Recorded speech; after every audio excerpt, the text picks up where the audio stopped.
오늘 새벽에 함께 볼 말씀은 잠언 22장 4절부터 6절까지의 말씀입니다.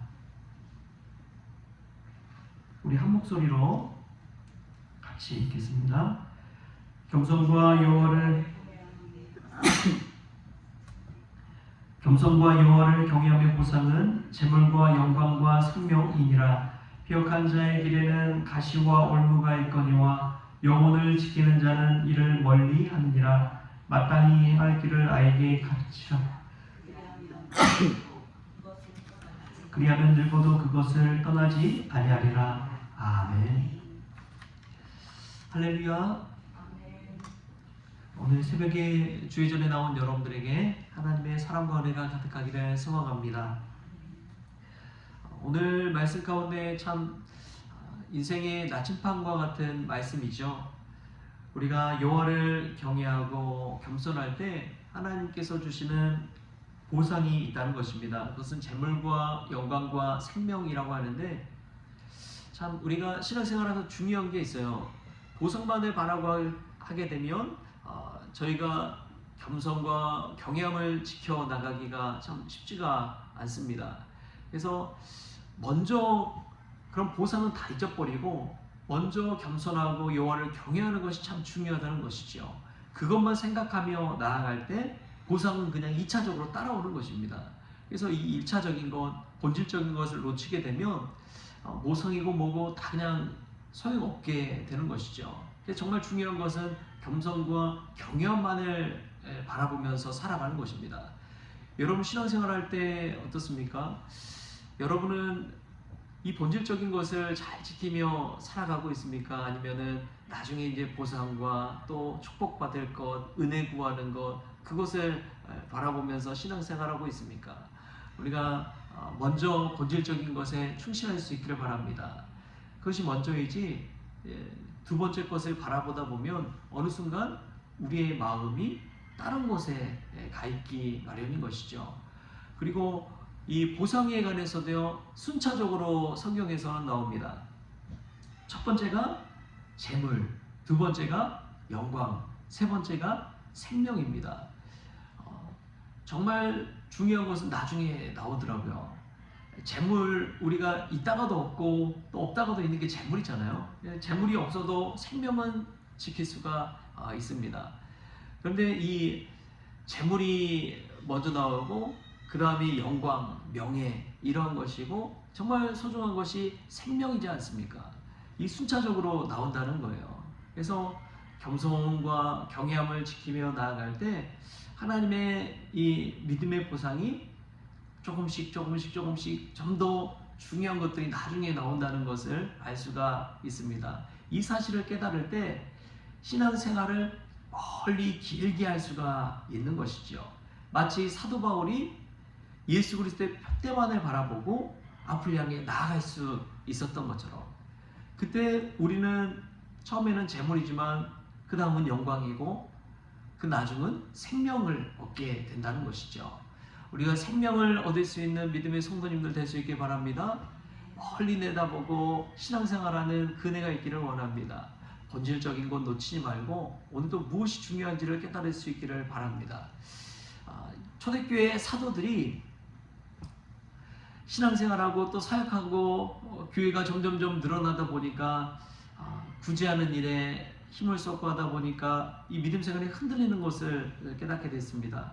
그래서 7 집사를 세웠잖아요. 그들에게 구제하는 일, 또 재정적인 일, 봉사하는 일 이걸 다 맡기고 사도들이 다시금 본질에 집중하게 됩니다. 그게 말씀과 기도하는 일입니다. 말씀과 기도하는 일에 전혀 마음으로 다시금 하나님의 사역을 감당할 뿐만 아니라 자기 스스로의 신앙도 지킬 수가 있었던 것이죠. 우리가 너무나 분주한 삶을 살 때 이 사실을 기억하십시오. 본질로 돌아가서 말씀과 기도 생활에 다시금 전념하는 것이 필요합니다. 너무나 바쁘게 살다 보면 우리가 그것을 잊어버릴 때가 있습니다. 그래서 가장 중요한 것은 겸손한 것이고 하나님을 경외하는 것이다. 이것을 우리가 오늘 하루 마음에 새기고 살아갈 때 우리 나중, 내일, 미래까지도 하나님께서 아름다운 보상으로 또 또 채워주실 줄 믿습니다. 또 오늘 두 번째 말씀 보니까 5절에 이런 말씀이 나와요. 패역한 자에게는 가시와 올무가 있거니와 영혼을 지키는 자는 이를 멀리 하느니라. 그럼 패역한 자가 어떤 사람입니까? 패역한 자를 좀 더 쉬운 성경에 보니까 마음이 구부러진 자라고 이야기합니다. 그러니까 길이 아무리 똑바르다고 해도 마음이 구부러진 자는 구부러진 길을 갈 수밖에 없는 것이죠. 그래서 그 구부러진 길에는 가시와 올무가 놓여 있습니다. 정직한 자의 길에는 주가 주시는 평탄이 있는 것이고 우리의 영혼을 지킬 수 있는 그런 안정과 평안이 있는 것입니다. 그런데 마음이 삐뚤어져서 살다 보면 스스로가 가시밭 길을 걷게 되고 함정과 수월과 올무에 빠지게 되는 것입니다. 그 유명한 이야기가 하만 이야기잖아요. 하만이 모르드게를 매달려고 마음이 삐뚤어져 가지고 모르드게를 매달려고 장대를 딱 세웠는데 결국에는 자신이 세운 장대에 자기가 매달리게 되잖아요. 그게 마음이 구부러진 길입니다. 교만해지고 자신이 최고라고 생각했는데 자신을 인정해주지 않는 그 사람, 믿음의 사람 모르드게를 만나니까 자신의 구부러진 길이 그대로 드러나는 것입니다. 여러분, 신앙은요 정죄하는 것에 있지 않습니다. 은혜에 있습니다. 우리가 믿음 생활할 때 때로는 우리보다 더 헌신하고 믿음 좋은 사람들 보면 마음이 구부러질 때가 있어요. 마음이 구부러질 때가 있습니다. 근데 그게 참 사단이 주는 마음이죠. 오히려 우리보다 믿음 좋은 사람, 신실한 사람들을 보면 거기서 배워야 되는데 나도 저렇게 해야겠다. 그런데 나보다 더 높임받고 나보다 더 인정받고 나보다 더 존중받는다 생각하면 마음이 구부러져 버리는 거예요. 그래서 패역한 자의 길로 가버리게 됩니다. 그것은 가시가 있는 것이고 올무가 있는 것이고 정죄함으로 편나누기가 있고 갈등이 생겨나게 되는 것이죠. 우리가 우리 영혼을 지키는 그런 안전한 길로 나아갈 수 있기를 축복합니다. 그것은 겸손한 것이고 여호와를 경외하는 그 길인 줄 믿습니다. 오늘 말씀 가운데 참 중요한 말씀이죠. 우리 6절 말씀 같이 한번 한 목소리로 읽어보겠습니다. 6절 말씀 시작. 마땅히 행할 길을 아이에게 가르치라. 그리하면 늙어도 그것을 떠나지 아니하리라. 아멘. 여러분, 이것은 자녀 교육에 있어서 정말 가온과 같은 메시지입니다. 마땅히 행할 길을 아이에게 가르쳐야지 우리가 행하지도 못할 일을 아이에게 가르치면 안 된다는 것이죠. 여러분, 손흥민 선수를 보면 참 대단한 것이 저는 손흥민 선수와 함께 손흥정 감독이 대단하다는 것을 깨닫습니다. 같이 유학생활하면서 그 어려운 고된 생활을 같이 해나가잖아요. 훈련할 때요 손흥민 선수만큼 손흥정 감독이 같이 훈련을 합니다. 여러분, 그 모습을 보면 야, 그렇구나. 손흥민이 그만큼 성장하고 성숙하고 열심히 할 수 있었던 것은 자기가 힘든데 그 힘든 일을 아빠가 하고 있는 거예요. 아빠가 몸소 보여주는 거예요. 그러니까 손흥민도 힘들지만 기를 쓰고 아빠도 저 나이에 저렇게 힘들게 하는데 젊은 애가 이럴 수 있겠어? 그 길을 따라오게 되는 것이죠. 여러분, 믿음 생활도 마찬가지입니다. 앞에서 본을 보여주고 또 앞서 그 길을 걸어갈 때 우리 자녀들이 우리의 등을 보고 따라오는 거예요. 사도 바울이 고린도 교회 성도들에게 그러잖아요. 너희는 나를 본받으라. 너희는 나를 본받으라. 그 말을 하잖아요. 왜 그 말을 할 수 있습니까? 마땅히 행할 길을 걸어가기 때문에 그렇습니다. 마땅히 행할 길을 걸어가기 때문에 너희는 나를 본받으라 이렇게 이야기할 수가 있는 거예요. 예수님도 제자들에게 똑같은 말씀하잖아요. 예수님 제자들을 부르러 가서 딱 한마디 합니다. 나를 따르라. 나를 따르라. 여러분, 얼마나 멋진 말입니까? 나를 따르라. 여러분, 우리가 우리 자녀들에게 나를 따르라 할 수 있는 그런 부모님들 될 수 있기를 축복합니다. 나를 따르라는 것은 나만큼만 신앙생활해라. 내가 신앙생활 어떻게 하는지를 보고 그것처럼만 해라. 그러면 하나님의 은혜가 너에게 임할 것이고 또 하나님이 주시는 그 놀라운 축복이 너에게 임할 것이다. 이것을 몸소 보여주는 것입니다.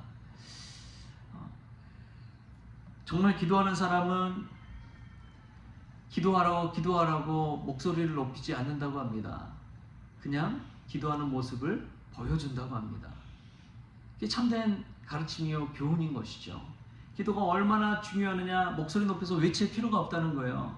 그냥 기도하는 것을 보여주면 된다는 것이죠. 여러분, 말씀도 마찬가지인 줄 믿습니다. 입으로 아무리 말 잘하는 그런 달변가라고 할지라도 행함을 이길 수는 없습니다. 행함으로 보여주면 얼마나 능력이 나타나는지요. 여러분, 우리가 삶 가운데 정말 행함으로 우리의 믿음을, 우리의 거룩함을 증명할 수 있는 그런 믿음의 사람들 될 수 있기를 축복합니다. 그때 그 마땅히 행할 길을 통해서 우리 자녀들이 따라오게 되고 우리 주변에 많은 성도들이 믿음의 선한 영향력을 받게 될 줄 믿습니다. 기도하는 믿음의 성도님들 될 수 있기를 축복합니다. 기도하라 얘기하기 전에 먼저 기도하는 모습을 보면 기도하는 모습 속에서 신령한 은혜를 받고 하나님께 점점 더 가까이 나올 수 있기 때문에 그렇습니다. 그런 믿음의 교훈과 가르침이 행함을 통해 우리 자녀들에게 또 우리 다음 세대에게 보여지는 그 은혜가 있기를 주신 예수님의 이름으로 축원합니다. 기도하시겠습니다. 주신 하나님 감사합니다. 오늘도 새벽을 깨워 저희들 나와 기도하게 하여 주시니 감사합니다. 겸손과 경외함이란 본질을 놓치지 않게 하여 주시옵소서. 보상을 바라고 또 성공과 축복을 바라고 신앙생활하지 않게 하여 주옵소서. 마음이 구부러질 때에 가시올무에 걸리게 되는 것을 보게 됩니다. 무엇보다도 겸손과 여호와를 경외함으로 우리의 영혼이 안전하게 하여 주옵소서. 주님, 무엇보다도 마땅히 행할 길을 아이에게 가르치기를 원합니다. 본이 되어지게 하시고 무릎으로 나아가게 하시고 말로 가르치기 전에 행함으로 먼저 가르칠 수 있는 저희들 될 수 있도록 주님 주장하여 주옵소서. 그리하여 예수님께서 제자들을 보고 나를 따르라 외치신 것처럼 우리도 우리 자녀와 다음 세대에게 나를 따르라 라고 담대히 외칠 수 있는 믿음의 권속들 되어지게 하여 주옵소서. 감사하며 예수님의 이름으로 기도하옵나이다. 아멘. 우리 주님이 가르치신 기도로 오늘 새벽 기도를 마치겠습니다. 하늘에 계신 우리 아버지여, 이름이 거룩히 여김을 받으시오며 나라가 임하시오며 뜻이 하늘에서 이루어진 것 같이 땅에서도 이루어지이다. 오늘 우리에게 일용할 양식을 주시옵고 우리가 우리의 찢은 자를 사하여 준 것 같이 우리 죄를 사하여 주시옵고 우리를 시험에 들게 하지 마시옵고 다만 악에서 구하시옵소서. 나라와 권세와 영광이 아버지께 영원히 있사옵나이다. 아멘.